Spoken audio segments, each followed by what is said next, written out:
नमस्कार, संसद टीवी में आपका स्वागत है। मैं हूं प्रतिबिंब शर्मा और आप देख रहे हैं स्पाइनल कॉर्ड इंजरी डे के संदर्भ में स्पाइनल इंजरी और डिसऑर्डर से जुड़ा हमारा ये विशेष कार्यक्रम। स्पाइनल यानी कि मेरुदंड अर्थात रीढ़ की हड्डी। रीढ़ शरीर का आधार, शरीर की मजबूती का केंद्र। जब हम किसी की मजबूती का जिक्र करते हैं तो कहते हैं कि ये व्यक्ति ही पूरे परिवार की रीढ़ है। समाज और खेल की किसी टीम के संदर्भ में भी या किसी व्यक्ति या खिलाड़ी विशेष के बारे में भी ऐसा कहा जाता है। जब कोई व्यक्ति या समाज स्टैंड लेने में सक्षम नहीं होता है तो ये भी कहा जाता है कि इसमें तो रीढ़ ही नहीं है।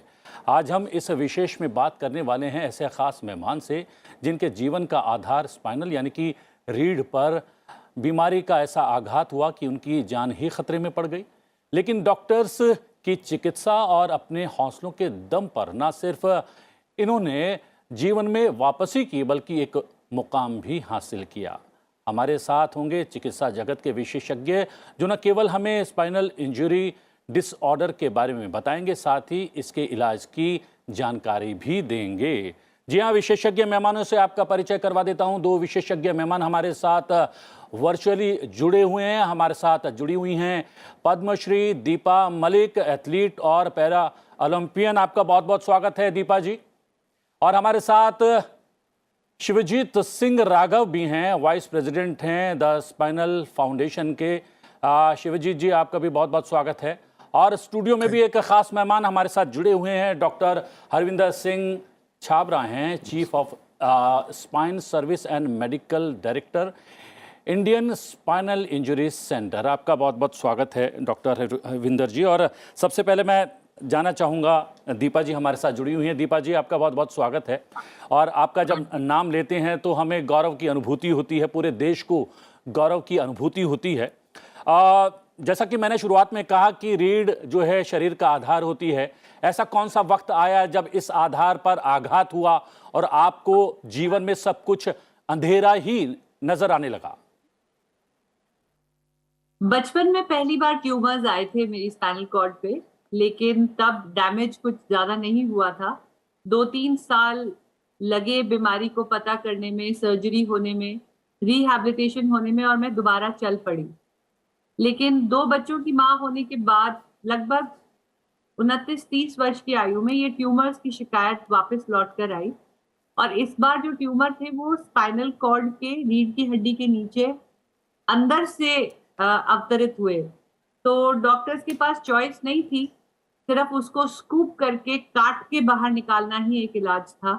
लेकिन और उसके कंप्रेशन की वजह से जो स्पाइनल कॉर्ड थी वो इतनी एक पतली और घिसी हुई पट्टी की तरह हो गई थी कि नीचे के अंग में विकलांगता आने लगी थी।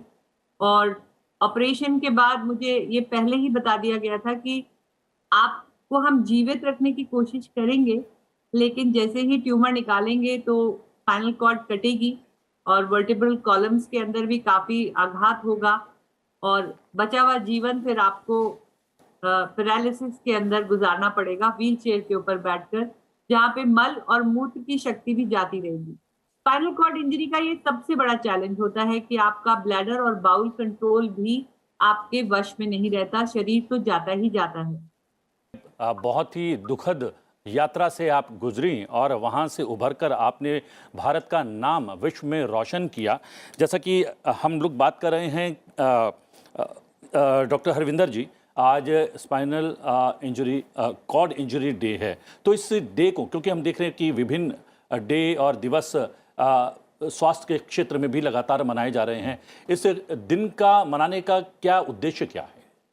देखिए, मतलब स्पाइनल कॉर्ड इंजरी अगर हम कहते हैं तो उसका मतलब होता है कि अगर चोट से रीढ़ की हड्डी के अंदर जो स्पाइनल कॉर्ड प्रोटेक्टेड पैसेजवे में जा रही है उसमें अगर चोट लग जाए, उसके नीचे के उसके सारे फंक्शन, जैसे दीपा जी बता रही थी, हिलाने का एहसास, हिलाने की शक्ति, एहसास की शक्ति, यूरिन और स्टूल के कंट्रोल की शक्ति, ये सारों पे अगर असर हो जाए तो उसे हम स्पाइनल कॉर्ड इंजरी कहते हैं। एक टाइम था जब इसको मानते थे कि ये एक ऐसी बीमारी है जिसका इलाज ही नहीं संभव, करना ही नहीं चाहिए। तो खाली सेकेंड वर्ल्ड वॉर के टाइम पे ये दिखाया गया कि हाँ, अगर ठीक से इलाज किया जाए तो ये लोग एक साधारण ज़िंदगी में वापस आ सकते हैं। इससे पहले जब पहला विश्व युद्ध हुआ था, जब काफ़ी स्पाइनल इंजरीज हुई, तो 80% लोग एक साल के अंदर इससे चोटिल होने के अंदर उनकी मृत्यु हो गई और खाली 1% 20 साल तक जीवित रह पाए थे। तो जब सेकेंड वर्ल्ड वॉर में रेवोल्यूशनाइज हुआ तो ग्रेजुअली एडवांसेस हुए मैनेजमेंट में और ये दिखाया गया कि ये एक साधारण ज़िंदगी में वापस आ सकते हैं। फिर भी ये बताया जाता है आज भी कि ये सबसे भयानक बीमारी है जो इंसान को हो सकती है, क्योंकि इससे ना खाली एहसास और हिलाने की शक्ति पर सारे ऑर्गन्स पे असर हो जाता है।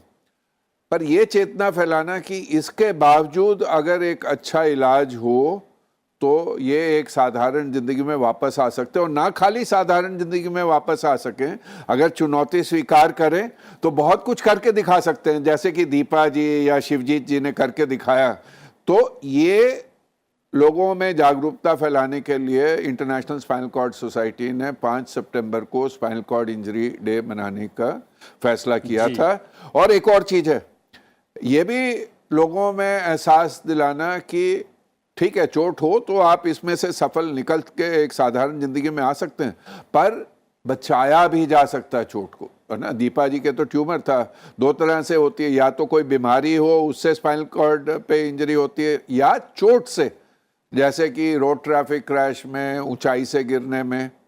तो लोग जैसे कि अगर सीट बेल्ट लगाते हैं इसलिए लगाते हैं कि वो ट्रैफिक चालान से बच सके, वैलेट लगाई नहीं होगी, देख लिया ट्रैफिक पुलिस मैंने, फटाफट सीट बेल्ट लगा ली, पूरी स्पीड से गाड़ी चला रहे, कैमरा दिख गया तो गाड़ी धीरे कर ली। चालान हमारे लिए ज्यादा महत्वपूर्ण हो गया जान से भी ज्यादा। हाँ, अगर ये समझना कि आपको स्पाइनल कॉर्ड इंजरी से बचना और इंजरी से बचना जरूरी है, इसके लिए आप जो सेफ्टी प्रिकॉशंस लें, ना कि चालान से बचने के लिए, ये लोगों में एहसास फैलाना भी जरूरी है। और इसीलिए स्पाइनल कॉर्ड इंजरी डे को ये मौका लेके लोगों में चेतना फैलाई जाती है। ये चेतना कैसे फैलाई जा सकती है, कैसे एहसास दिलवाया जा सकता है, उस पर भी चर्चा करेंगे। आपने शिवजीत सिंह जी का जिक्र किया। शिवजीत जी, आपके सामने जीवन में वो कौन सा पल था जब बहुत ही आपको लगा कि ये सबसे ज्यादा चुनौती भरा है, और इस चुनौती पर आपने विजय कैसे प्राप्त की? देखिए, मुझे ये चोट करीब, मैं जब 21 वर्ष की मेरी आयु थी जी, और मैं अपनी पोस्ट ग्रेजुएशन कर रहा था बायोकेमिस्ट्री में इलाहाबाद यूनिवर्सिटी से, उस वक्त ये हादसा हुआ और उससे मेरी गर्दन में जो चोट पहुंची और गर्दन के नीचे मेरा पैरालिसिस पूरा शरीर, ये 1980 की बात है, जुलाई 1980 की। यानी मैंने अभी 42 साल पूरे इस इंजरी के साथ कर लिए हैं। और शुरुआत में थोड़ा सा ये जरूर लगा था कि भाई, क्योंकि देखिए मैं बास्केटबॉल का कैप्टन था, नेशनल्स में शॉट पुट में भी मैंने हिस्सा लिया था और पढ़ाई भी मैं अपनी पोस्ट ग्रेजुएशन बायोकेमिस्ट्री में कर रहा था, तो तमाम एक सामने एक भविष्य, बड़ा उज्जवल भविष्य नजर आता था मुझको भी और मेरे परिवार को भी। लेकिन अचानक इस हादसे से जब मैं व्हीलचेयर पे मुझे आना पड़ा, तो लाजमी बात है, इंसान होने के नाते से थोड़ा सा धक्का जरूर लगता है। लेकिन शायद जो मेरी एक स्पोर्ट्समैन स्पिरिट थी और जो मेरे अंदर एक अलग जूझने और लड़ने की जो क्षमता थी, उससे मैं इससे बहुत जल्दी उभर पाया और मैंने जिंदगी की तरफ अपना रास्ता रुख किया। मैं हमेशा एक ही बात कहता हूं कि हमारे हाथ में जो ये चोट लगने से जो नुकसान होता है शारीरिक, वो मात्र आप यूं समझिए कि जिंदगी में 10% है।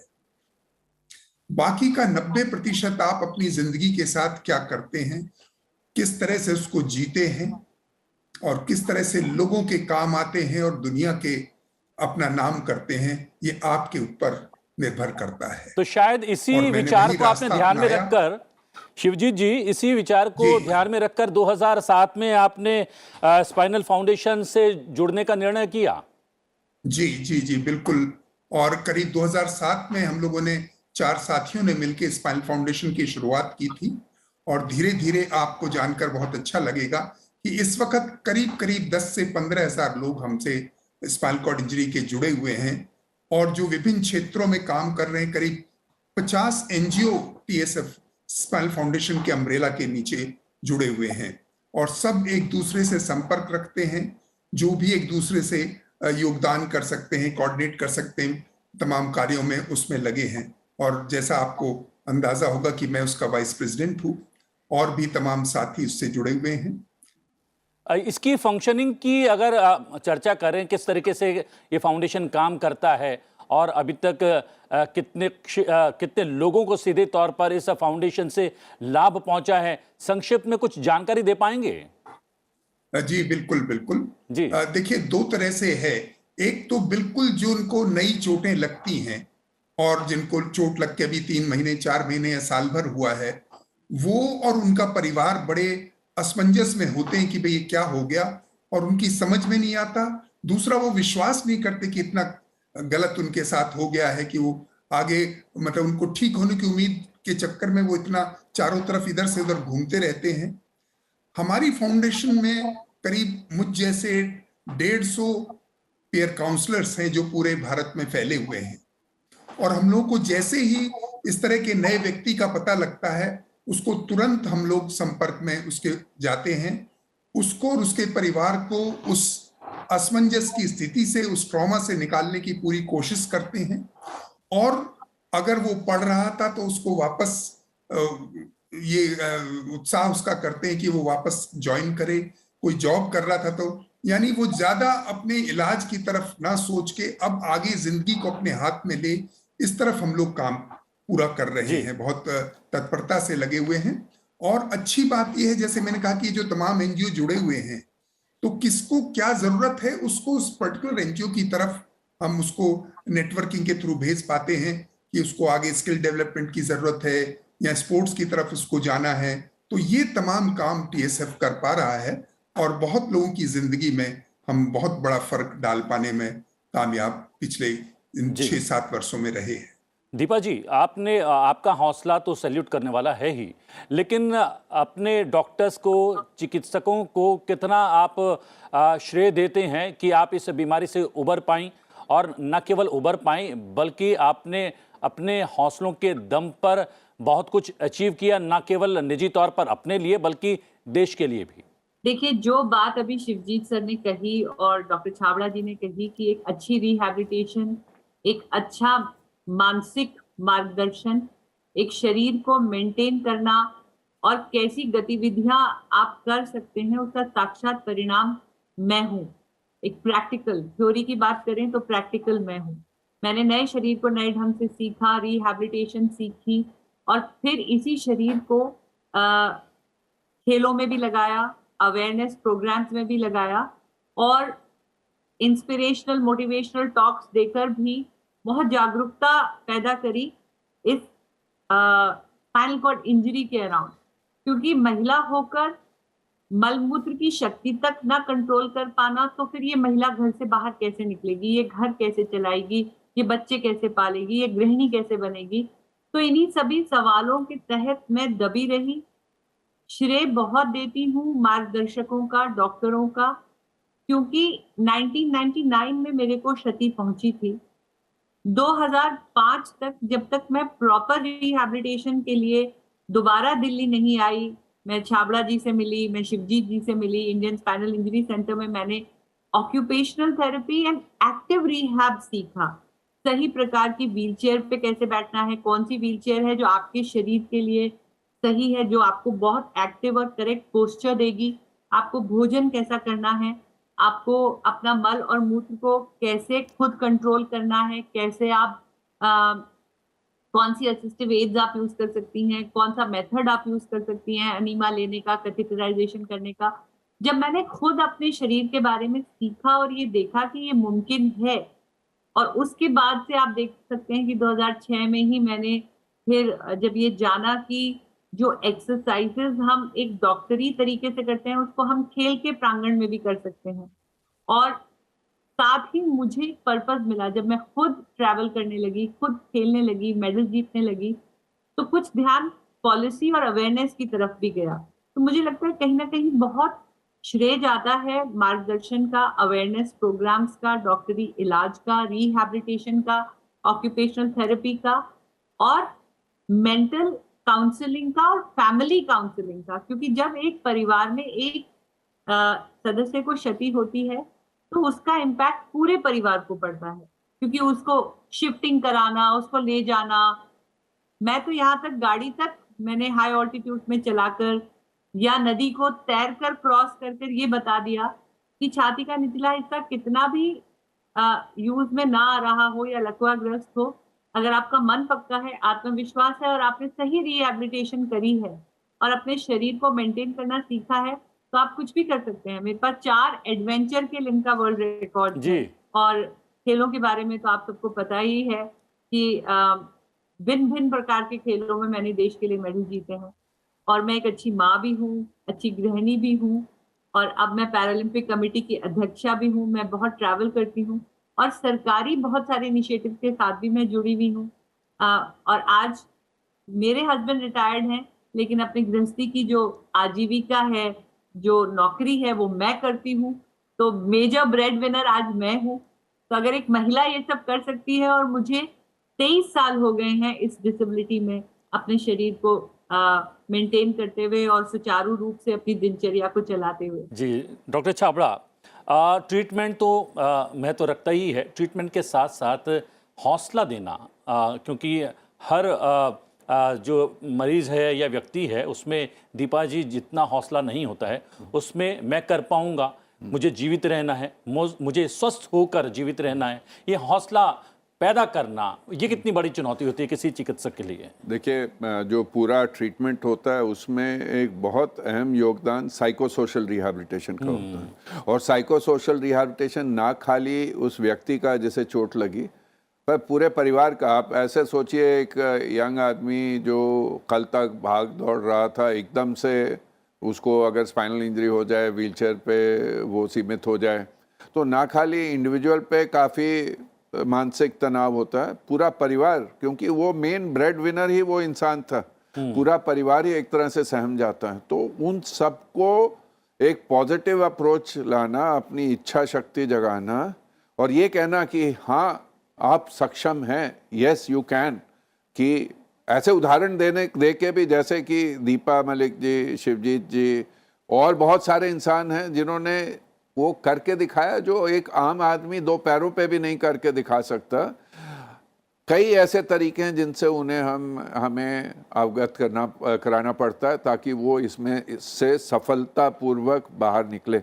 और इसमें ठीक है, मैं जब बोल रहा हूँ उनको कि नहीं कोई बात नहीं, पैर नहीं हाथ का पैर काम नहीं कर रहे तो हाथ तो काम कर रहे हैं, दिमाग तो काम कर रहे हैं, तो वो इंसान कहता है कि जिस पे बीतती है उसी को पता चलता है। तो यहीं पे हम एक पीयर काउंसलर का इस्तेमाल करते हैं, जैसे कि शिवजीत जी बता रहे थे, शिवजीत जी और बहुत सारे ऐसे पीयर काउंसलर्स हैं। जब वो उनको बोले कि हाँ नहीं आप सब कुछ करके दिखा सकते हो, तो वो उन पे ज़्यादा असर होता है, क्योंकि वो उनसे आइडेंटिफाई कर पाते हैं। तो इसीलिए साइको सोशल रिहैबिलिटेशन, जिसमें ना खाली साइकोलॉजिस्ट साइकेट्रिस्ट का इस्तेमाल करना, पर पीयर काउंसलर्स का इस्तेमाल करना, लोगों के उदाहरण देना, वो बहुत ज़रूरी हो जाता है। हाँ, पर ये जानना भी बहुत ज़रूरी है कि ये एक छोटा कंपोनेंट है स्पाइनल इंजरी मैनेजमेंट का। स्पाइनल इंजरी मैनेजमेंट का अगर आप कहें तो साइट ऑफ एक्सीडेंट से proper evacuation, first aid, transportation, पूरा एक्यूट मैनेजमेंट, क्योंकि उस समय कई बार ज़िंदगी को ही खतरा होता है, तो acute management, airway, breathing, circulation maintain करना, उनके पूरा एवैल्यूएशन करना, सर्जरी करना या कंजर्वेटिव मैनेजमेंट करना, कॉम्प्लिकेशंस बचाना, क्योंकि हर अंग अफेक्ट हो जाता है, हर ऑर्गन अफेक्ट हो जाता है, तो हर तरह की कॉम्प्लिकेशंस बचाना। और फिर एक physical rehabilitation, psycho social rehabilitation, sexual rehabilitation, vocational rehabilitation, pre discharge planning, उसके बाद घर जाके क्या क्या एक्सेसिबिलिटी के चेंजेस लाना है, वर्क प्लेस में क्या एक्सेसिबिलिटी के चेंजेस लाने हैं, उसके बाद पोस्ट डिस्चार्ज होम विजिट्स और एक लाइफ लॉन्ग फॉलोअप। तो ये एक बहुत कॉम्प्लेक्स और मल्टी डिसिप्लिनरी ट्रीटमेंट है, और इसीलिए शायद ये सबसे महंगा ट्रीटमेंट किसी भी बीमारी का स्पाइनल कॉर्ड इंजरी का होता है। जी। क्या शिवजीत जी, आप जिस यात्रा को आगे बढ़ा रहे हैं, जिस उद्देश्य के साथ लगातार आप काम कर रहे हैं, उस उद्देश्य में आपको समाज का तो साथ मिल ही रहा है, सरकारों की क्या स्थिति है? क्या वहाँ से भी सहयोग प्राप्त करने का प्रयास लगातार किया जा रहा है, या आपने एक अपना तरीका बनाया है समाज की सेवा का, उसी रास्ते पर आप निकल रहे हैं? देखिए, मैं एक तरह से कहूंगा कि दोनों अप्रोच मेरी हैं। एक तो व्यक्तिगत तौर पे, जैसे डॉक्टर छाबड़ा साहब ने कहा कि मैं इंडियन स्पाइनल इंजरी सेंटर में पिछले 25 वर्ष से बतौर पीयर काउंसलर काम कर रहा हूं जी। और लोगों को जितना भी मार्गदर्शन मैं दे सकता हूं और अपने आप को उनके सामने ये रख सकता हूं कि देखिए, मैं अगर इस काम को कर पा रहा हूं तो आप भी कर सकते हैं। और उसके अलावा सरकारों के साथ भी मैंने पॉलिसी की तरफ काफी काम करने की कोशिश की है और कर भी रहा हूं। कुछ सफलता मिली भी है और आगे मिलने की उम्मीद है। जैसे खास तौर पे अगर मैं आज, ये वर्ल्ड स्पाइनल इंजरी डे का मौका है, अगर मैं गवर्नमेंट से एक बार मुखातिब हूं तो मुझे ये लगता है कि जो हेल्थ इंश्योरेंस है, जो कि आम आदमी के लिए लोग अपने घुटने बदलवा रहे हैं और तमाम तरह के काम हो रहे हैं, और जिनको जरूरत है हेल्थ इंश्योरेंस की, उन अपने दिव्यांग साथियों को वो नहीं मिल पा रहा है। हम लोग बहुत, डॉक्टर छाबड़ा और उनके साथियों ने भी बहुत कोशिश की है, हम लोग भी तमाम प्लेटफॉर्म्स पे इस बात को उठाते हैं, लेकिन अभी तक सरकार ने उसको अपने हाथ में नहीं लिया है। और ये बहुत जरूरी है कि ये जो स्वास्थ्य की इसी तरह के मुद्दे तमाम हैं, क्योंकि जो आपने अभी डॉक्टर छाबड़ा साहब ने जैसा कहा कि जो पुनर्वास है, जो रिहेबिलिटेशन है, जो फिजिकल और साइकोसोशल रिहेबिलिटेशन है, आप ये लगाइए कि साल में कम से कम 2-3-2.5 हजार, अगर बहुत कम उसमें कंजर्वेटिव फिगर्स में लें, इतनी इंजरीज होती हैं। और जो सेंटर्स हैं जहां पे ये इनकी मैनेजमेंट की सुविधा है या जहां रिहेबिलिटेशन के वो हैं, वो बहुत ही गिने चुने हैं। यानी मुश्किल से 1000 बेड हैं और गिनती हर साल जो चोट लगती है वो तमाम उन लोगों की, और जो पिछला बैकलॉग है उसके लिए। तो रिहैब सेंटर्स के ऊपर देखिए, यूएनओ जो WHO है वो इतना ज्यादा काम कर रहे हैं, अभी पॉलिसीज बन रही हैं रिहैब के लिए, खासतौर पे स्पाइनल कॉर्ड इंजरी भी और तमाम डिसेबिलिटीज के लिए। गवर्नमेंट को और हेल्थ मिनिस्ट्री को जरूरत है कि सामने आए और तमाम सेंटर्स ऐसे, अपने जितने भी बड़े मेडिकल कॉलेजेस हैं या दूसरी संस्थाएं हैं, उनमें पुनर्वास की पूरी व्यवस्था करें। रिहेबिलिटेशन सेंटर्स बड़ी आसानी से बड़ी संस्था के साथ खोले जा सकते हैं, क्योंकि अलग से रिहैब सेंटर बनाना और उनको चलाना सफेद हाथी को बांधना और उसको खाना खिलाना जैसा है जी। लेकिन एक चलती हुई संस्था के साथ रिहैब सेंटर बनना बहुत आसान है। तो आज के मौके पे मैं ये गवर्नमेंट से, आपके माध्यम से और आपके संसद टीवी के माध्यम से, क्योंकि यही तो पॉलिसी मेकर्स हैं जिनको इस तरफ देखना है, तो मैं उस तरफ ध्यान ले जाना चाहूँगा। जी जी, दीपा जी हमारे साथ लगातार बनी हुई है। दीपा जी, आप एक बड़ी खिलाड़ी हैं, समाज सेविकाएं हैं और राजनीति से भी सरोकार रखती हैं। जो यहाँ पर एक मांग शिवजीत जी ने रखी है वो बहुत वाजिब है, क्योंकि सेंटर्स बहुत कम हैं। अगर सेंटर्स की संख्या नहीं बढ़ेगी तो लोगों को सही इलाज नहीं मिल पाएगा। सभी इतने जो हैं भाग्यशाली नहीं होते हैं कि छाबड़ा जी जैसे डॉक्टर मिल पाएँ और केयर कर पाएँ। तो इस सेंटर्स की संख्या को बढ़ाने के लिए जो ये यहाँ पर मांग रखी गई है या फिर एक अपील की गई है शिवजीत जी के लिए, क्या आप अपने प्रयास से इस और कुछ करना चाहती हैं या कर सकती हैं? बिल्कुल, मेरी तो लगातार यही एक मुहिम रही है कि ज़्यादा से ज़्यादा अवेयरनेस हो, लोग इस प्रकार की जो दिव्यांगता है उसके बारे में जाने। पॉलिसी मेकिंग में भी बहुत सारा, चाहे खेलों से मैं जुड़ी हूँ तो खेलों में भी बहुत मैंने अवेयरनेस लाई है, क्योंकि एक पोलियो से ग्रसित व्यक्ति खेलता था, एम्प्यूटी व्यक्ति खेलता था, लेकिन स्पाइनल कॉर्ड इंजरी के जो खिलाड़ी हैं वो बहुत कम आगे आते थे, क्योंकि उनकी सुविधाओं के बारे में, उनके अटेंडेंट के बारे में, उनके साथ जाने वाले जो सदस्य हैं उनके बारे में ज्ञान बहुत कम था और समझ नहीं थी। लेकिन अब हम देख रहे हैं कि काफी बदलाव आ चुका है। खेलों के माध्यम से रिहैबिलिटेशन बहुत अच्छी होने लगी है। ऐसे खिलाड़ियों के लिए खास अरेंजमेंट किए जाने लगे हैं, उनके कैंप्स के अंदर, उनके ट्रैवल के अंदर, उनको अटेंडेंस देने के अंदर। तो उनके जो असिस्टिव एड्स हैं, उनकी जो खास व्हीलचेयर्स हैं, अब आप देखेंगे कि 8-8 लाख की व्हीलचेयर्स तक प्रोवाइड करी जा रही हैं खिलाड़ियों को। तो जिस क्षेत्र में मैं हूँ, और रही बात सेंसिटाइजेशन इवन ऑन ट्रैवल, जैसे हवाई जहाज में जब हम लोग बैठते उतरते हैं तो हमारा जो ट्रांसफर्स है उस पर भी मैंने बहुत कार्य किया है। लेकिन शिवजी जी की बात से मैं बिल्कुल सरोकार रखती हूँ कि हमारा जो देश है 80% अभी भी गांव में रहता है।